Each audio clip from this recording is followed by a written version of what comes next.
This video is brought to you by Toyota.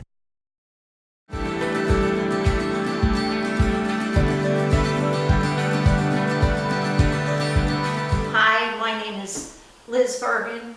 My name is Al Laughlin, and I rode at the University of Pennsylvania and Fairmount Rowing Association. And I rode at Philadelphia Girls Rowing Club. I was the first woman Commodore of the Schuylkill Navy, and that was 1980-81.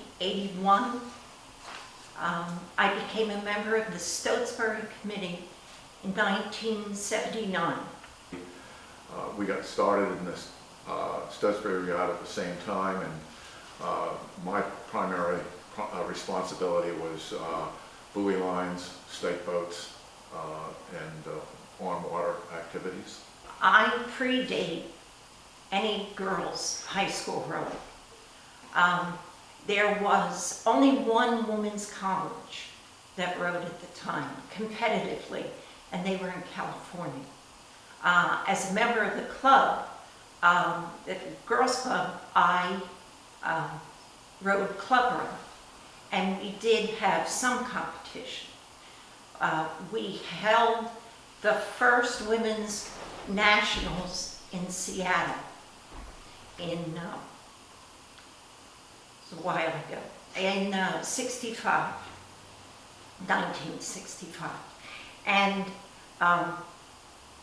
prior to that, we had Mills College from California come to Philadelphia to row against us in eights to see whether this was viable to have a women's event. And we were very successful in being able to do that. We formed our own association, the National Women's Rowing Association, and then eventually were absorbed into the U.S. Rowing Group. One of the things with high school rowing, where with the women coming into the sport in Title IX, originally on the Cooper, Bill Connect was instrumental in developing that course over there.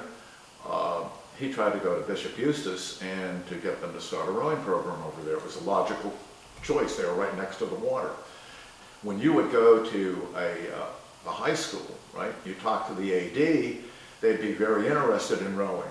But then all of a sudden, when they discovered, that you needed 9 people, in a boat, and that it was, even though theoretically it's a spring sport, it's pretty much become year-round.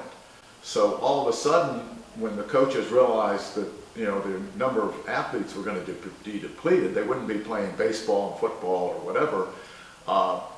It wasn't as easy to get rowing started in these schools, at least at the boys' level. But then when the women came in, because of Title IX, that all changed. So a lot of high school programs really opened up and grew like crazy because of the women's wanting to get the scholarships. At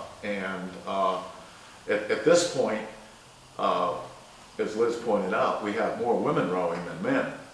And then with like one of the local programs, we discovered at the end of the year, the